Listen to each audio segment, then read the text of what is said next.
Tiempo para la reflexión, aquí, a media sesión en Radio Intereconomía, con Antonio Rodríguez Furones, profesor asociado de Estrategia en EA Business School. Antonio, bienvenido, buenas tardes. Buenas tardes, amigos, ¿qué tal? Qué gusto tenerte con nosotros. También completa la terna y también se congratula Luis Garbía, profesor de ICADE. Luis, bienvenido, buenas tardes. Buenas tardes, ya no reconocí a Antonio, le he visto entrar por la puerta y se me ha hecho extraño y todo. Antes era alto, guapo y rubio, ahora es lo que hay. Bueno, contamos hoy con él, que es lo que tenemos que disfrutar. Hay que Un placer, siempre. disfrutar del momento. Un año del apagón, Antonio. Siguen echándose las culpas unos a otros. Beatriz Corredor insiste en que no tiene relación, que la tiene nula con las eléctricas. Bueno, en cualquier caso no se han sustanciado de forma por lo menos clara para el ciudadano de a pie responsabilidades. Y yo me pregunto, ¿hemos aprendido algo? ¿Podemos asegurarnos o estar convencidos o tranquilos de que no se va a repetir?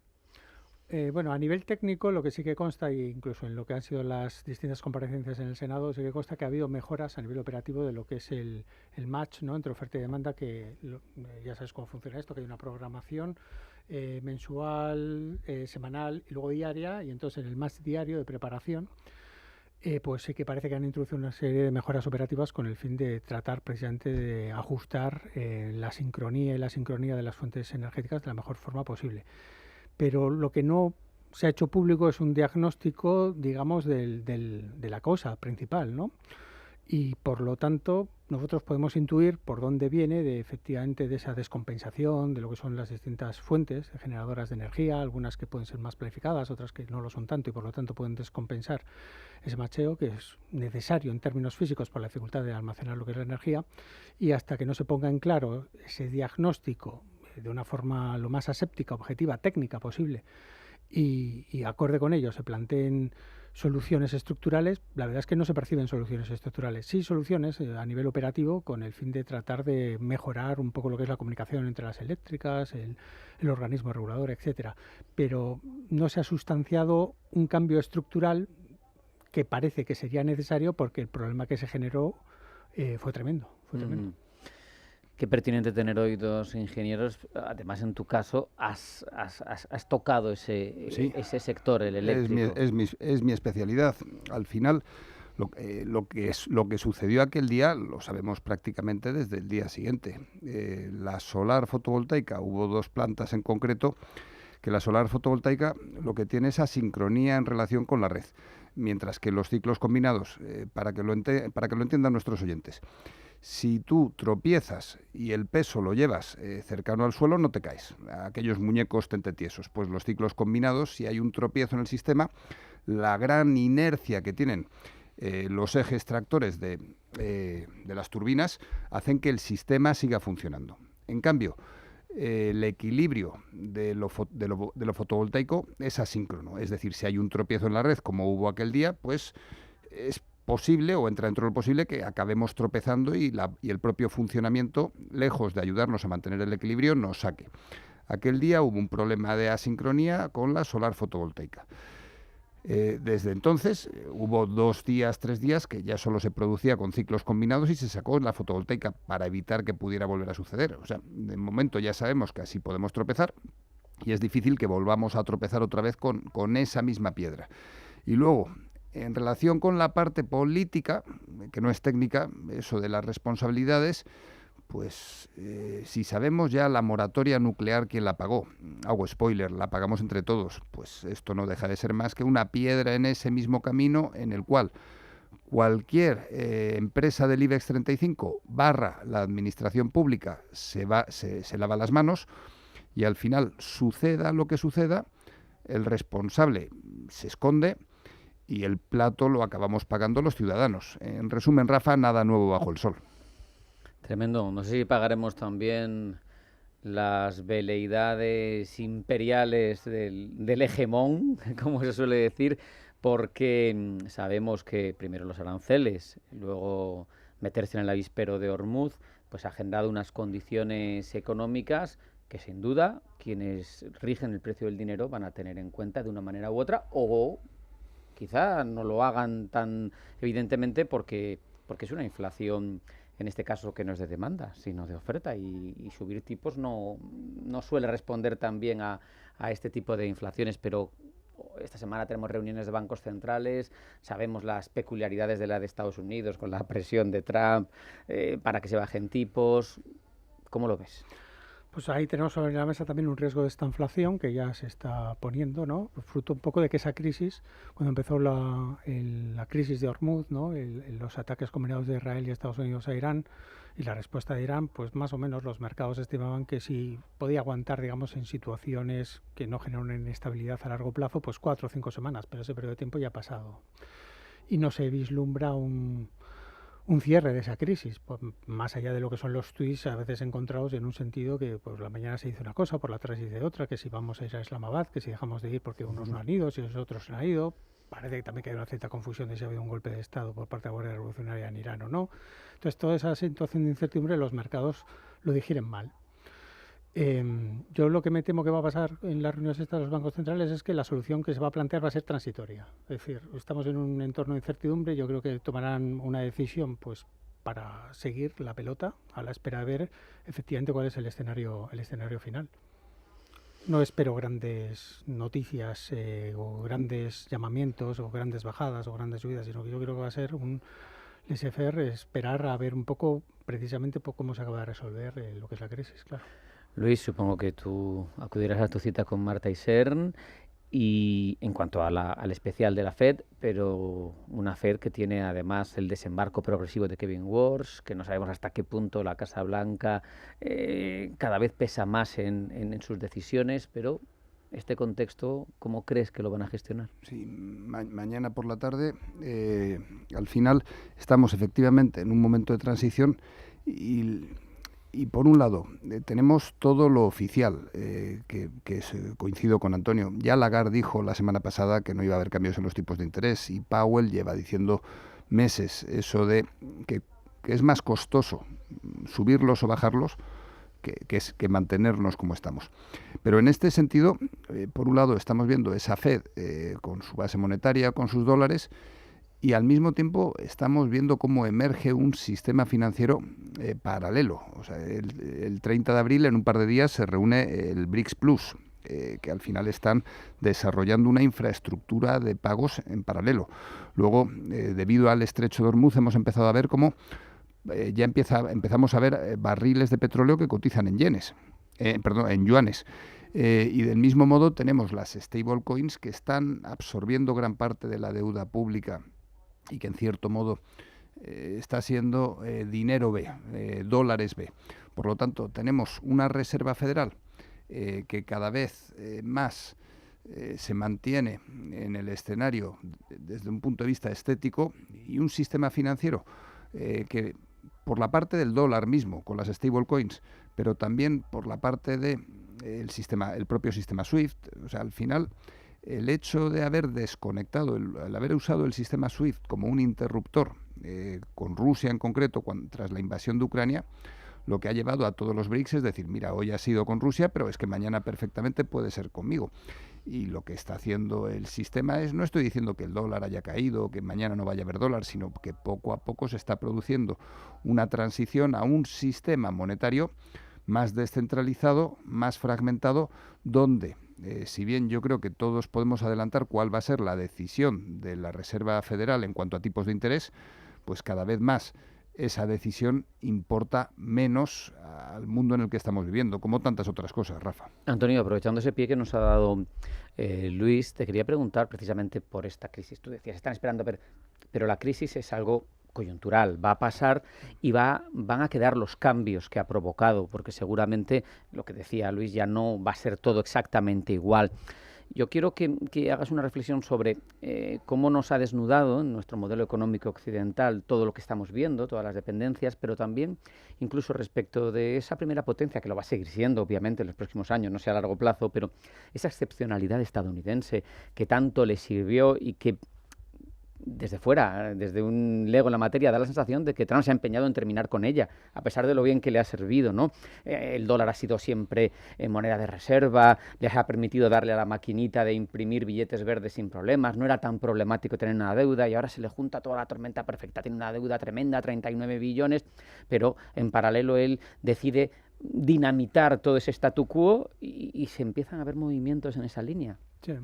Hay que ver hasta qué punto efectivamente estos movimientos van a tener continuidad, ¿no? Yo creo que lo que apuntaba Luis, el hecho de que se junten los BRICS Plus y que sigan avanzando en una línea de trabajo que ya se anunció hace 2 años, ya marca una tendencia que hay que tener en consideración. Otra cosa es que se marque un mensaje puntual que se puede circunscribir a una crisis que puede tener su principio y su fin, ¿no? Pero cuando hay un trabajo por parte de unas potencias que son emergentes, que el eje global mundial es más el Pacífico y menos el Atlántico, etcétera, que se estén planteando alternativas al SWIFT o incluso a lo que son el sistema financiero que conocemos, digamos, de toda la vida, eso ya es un primer aldabonazo. En cualquier caso, Estados Unidos es mucho más que Donald Trump. Ya sabéis también, ahora estamos en vísperas de ver lo que son las elecciones del midterm, está cuestionado, están saliendo publicaciones allí, se ha hecho público, ¿no? Una carta de unos psiquiatras que pedían poder proceder a un impeachment a Trump, ¿no? A Donald Trump, por las declaraciones y por cómo se estaba conduciendo, ¿no? En todo lo que es esta crisis y en lo que es el gobierno de los Estados Unidos. Estados Unidos es mucho más que Donald Trump. Habrá que ver hasta qué punto lo que le resta a Donald Trump de mandato pues puede acabar deteriorando ese statu quo y que luego las decisiones que vaya adoptando tengan en cierto modo su punto de no retorno, ¿no? De que luego quien venga pues pueda establecer una situación pues más consolidada de vuelta al statu quo o sumarse a una evolución desde el punto de vista de la línea de descentralización que apuntaba Luis. Yo no veo una descentralización, digamos, masiva, sí que veo irrupción de bloques, no una descentralización desde un punto de vista multipolar, pero sí plantear un bipolar, tripolar o tetrapolar podría ser, ¿no? De cuatro bloques o de 4 polos alrededor de los cuales se puedan tomar decisiones desde un punto de vista descentralizado. Lo que es el multilateralismo yo creo que es un ejercicio de ingenuidad, ¿no? Porque al final lo que son los propios bloques tienen muchas inercias, etcétera. Entonces ahí el mensaje es: ojo a las tendencias que son de largo plazo, como la que apuntaba Luis de los BRICS, de plantear unos sistemas financieros alternativos. Más que las stablecoins, yo creo que también ahí habrá que ver el propio desarrollo que pueda tener el yuan o no como referencia, o incluso India también, que muchas veces lo hemos comentado como esa potencia emergente, que está siendo una de las grandes ganadoras de todas estas crisis que estamos teniendo ahora sobre la mesa. Y separarla, digamos, de lo que puede ser cuestiones ya más coyunturales, que cuando acabe la crisis pues se podrán producir los reajustes. Pero esas tendencias de fondo que se ven y que con esta forma un tanto caótica de decisiones de Donald Trump, pues lo que están haciendo es que se busquen alternativas. Yo creo que eso va a perdurar. Otra cosa es que luego Estados Unidos, insisto, es mucho más que Donald Trump. Precisamente hablando de las elecciones de mitad de mandato, ¿cuánto rédito le va a sacar Trump a ese chapucero intento de magnicidio en el Hilton, por cierto, donde también intentaron matar la salida a Reagan, recordemos? Sí, qué extraño todo, ¿no, Rafa? Vamos, yo soy presidente de los Estados Unidos y no me alojo en ese hotel. Después de los 2 antecedentes, a tercera bala vencida, sí. O lo mismo, si tienes problemas de popularidades, lo que mejor te puede pasar. Al final yo creo que está todo estudiado. Me recuerda que a Trump, tampoco creo que nos escuche, me recuerda a los intentos de magnicidio que ha sufrido Fidel Castro. Yo creo que empiezan a rivalizar. Al final, con independencia del intento de magnicidio, Trump tiene que hacer algo, un golpe de efecto antes de las midterm. Tengo la sensación de que lo de Venezuela iba en ese camino. Es más, lo de Venezuela, acordémonos que fue el 3 de enero, el día después ya la popularidad no creció mucho y empezó Trump a dar bandazos justo después, que si Groenlandia, que si esas cosas a las que nos tiene acostumbrados. Luego hemos visto lo de Irán, que yo creo que también se las prometía felices con lo de Irán, y lo que está haciendo es cada vez cavar más profundo. El intento de magnicidio le ayuda en las encuestas, o al menos eso dicen todos los spin doctors que se dedican a estas cosillas, pero a mí me da la sensación de que si quiere realmente hacer algo digno en las midterm, necesitamos algún golpe de efecto más, pero un golpe de efecto que toque lo económico. Y sinceramente, tal como están las cuentas estadounidenses, pensando en la deuda pública que le ha metido cuando empezó Trump a gobernar, tenía 36 billones, va por 39. Le ha metido en un año y poco 3 billones. Es el presidente de Estados Unidos que más deuda pública ha emitido en menos tiempo. Acordémonos de Elon Musk con su motosierra y el Doge. O sea, al final está incumpliendo promesas electorales una detrás de otra, y sobre todo está haciendo daño a los estadounidenses, a su propio mandato, donde más daño puede hacer, que es el bolsillo. Por lo tanto, Rafa, yo tengo la sensación de que si quiere ganar, pues todavía le quedan otros 5 o 6 intentos de magnicidio por delante. No sé. Más allá de conspiranoias sobre el magnicidio, Antonio, se me está ocurriendo sobre la marcha una deriva de la que se habla mucho últimamente allí, con movimientos incluso en contra, a favor también, pero que tiene que ver con los equilibrios globales, incluso económicos. No sé si has oído hablar de Palantir y de las acusaciones de tecnofascismo o de tecnooligarquía de los que se acusa a muchas grandes compañías de Silicon Valley, que más allá de hablar de si Google tiene nuestros datos y puede hacer con ellos X, en el caso de Palantir es verdaderamente, por lo menos, comprometido, porque genera las aplicaciones, sistemas que se integran dentro del Estado y que permiten cruzar datos sin ningún escrutinio público de ningún congresista, etcétera, y que son los que determinan, por ejemplo, a quién deporta el ICE, a partir de cámaras callejeras, visitas al médico. No sé si tienes alguna reflexión sobre ello. Pues básicamente dos, ¿no? La primera, que cuando estas grandes empresas tecnoligarcas se convierten en sistémicas, pues realmente se escapan al control, precisamente por la propia definición de ser sistémico. Es decir, en términos de poder, pues puede paralizar un determinado país, una determinada zona geográfica, una determinada función, y eso en sí mismo, a nivel de lo que es el concepto tradicional de democracia liberal, el concepto tradicional de Estado-nación como una comunidad de individuos con intereses comunes, etcétera, que velan en teoría por el bien común, pues se ve claramente superado por esta realidad. Y la primera reflexión va en el sentido de que Bill Clinton abolió las leyes antitrust. Las leyes antitrust, en su momento, que sacó Teddy Roosevelt al comienzo del siglo XX, evitó que los Robert Barons, que en aquella época también eran sistémicos a nivel de economía, los Vanderbilt, los Rockefeller y demás, pues exacto, consiguió generar unas ciertas dinámicas de mercado que se tradujeron en lo que hoy en día es Estados Unidos, con esas leyes antitrust que fueron abolidas por Bill Clinton. Entonces, de aquellos polvos, esos lodos. Primera reflexión. Y luego, segundo, y entonces estamos en un problema porque realmente ya hay multinacionales, en términos de poder, ya más allá de lo que es la tecnología, si es buena o es mala, no, en términos de poder, que pueden condicionar el devenir social o determinadas decisiones, ¿no? Y luego, en segundo lugar, pues que todo lo que es el tema de la tecnología, pues como sabéis es neutro, no es ni buena ni mala, depende del uso que hay, claro. Y sobre todo cuando se hace una explotación masiva de datos hay que tener mucho cuidado, y eso se está poniendo sobre la mesa, todo lo que son los sesgos, sobre todo cuando estamos hablando de mecanismos de inteligencia artificial, donde la propia carga de datos pues puede condicionar lo que son los propios resultados acorde con cómo se haga, y esos sesgos que pueden ser implícitos o explícitos, ¿no? Entonces, ahí yo creo que la tendencia es apostar por el fenómeno que se llama inteligencia colectiva, es decir, que la inteligencia artificial es una herramienta potente, muy valiosa, que puede ayudar a facilitar tomar decisiones, eliminar en ciertos aspectos lo que es el factor humano, pero que al final hay que poner esos guardarraíles, ¿no? En ocasiones se habla que también la propia inteligencia artificial puede controlar la inteligencia artificial con sistemas de guardarraíles, etcétera. Son debates que hay que poner sobre la mesa y que desgraciadamente, pues muchas veces, y a veces lo hablo también con Luis, no están en la agenda, y eso sí que son temas que pueden condicionar precisamente el devenir no solo económico, sino social en los próximos años. Total. El propio Alex Karp, uno de los cofundadores, junto con Thiel, de Palantir, hace poco en X publicaba 22 ítems en los que dejaba clara su idea de la sociedad, y daba miedo por eso, porque se introducen con contratos pequeños, pero se hacen imprescindibles para el funcionamiento del Estado, con opacidad para el ciudadano y con escrutinio en paralelo del ciudadano. Palantir es una metáfora estupenda de hasta qué punto, como bien comentaba Antonio, la tecnología es neutra. O sea, al final, con inteligencia artificial podemos tener dos modelos de Estado diferentes. Un modelo que es el que Palantir propone, donde la inteligencia artificial está al servicio del gobierno para gestionar al servicio de ese mismo gobierno toda la información disponible con opacidad total. Es decir, yo quiero saber qué está haciendo tal persona a tal hora, y tengo toda la inteligencia artificial y tengo todo el poder del Estado para llegar a la información. Eso hoy por hoy en España, ya Montero, eso Hacienda ya se ha encargado de ello, pero es lo de Hacienda, pero a lo bestia. Frente a ese modelo de Estado absolutamente controlador, en el cual la inteligencia artificial son unas manos con un poder inmenso y hay pocos ojos, para mí el modelo de Estado absolutamente deseable es precisamente el contrario.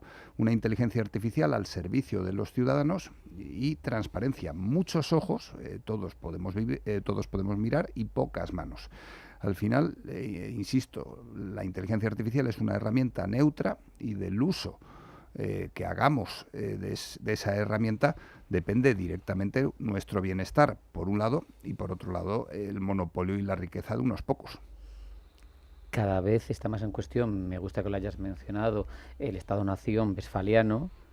Yo no sé si será capaz de sobrevivir a esta convulsión, porque lo que prolifera en número son autoritarismos, son otros tipos de gobierno. No sé si todo tiene su final. Sí, todo tiene su final y también todos los sistemas tienen sus inercias, ¿eh? Aquí la clave es ver hacia dónde van las tendencias, y esas tendencias se consolidan en el tiempo, pero viendo el propio devenir, las posibilidades que tiene la tecnología y demás, sí que podemos empezar a hablar de superar estos conceptos de Estado-Nación, y ahí tendríamos como dos grandes modelos, ¿no? El ir a la ciudad-estado, muchas veces lo hemos discutido fuera de estos micrófonos, sí. O al contrario, ir a un gran hermano como muy global, ¿no? Pero bueno, iremos Yo creo viendo. que es apasionante y será fruto de otra discusión, que se nos ha acabado el tiempo. Antonio, Luis, muchas gracias, un abrazo. Un placer, hasta la próxima. Un placer, amigos. Vamos al boletín de la 1 de la tarde, lo trae Blanca del Tronco, no se vayan, sigue a media sesión.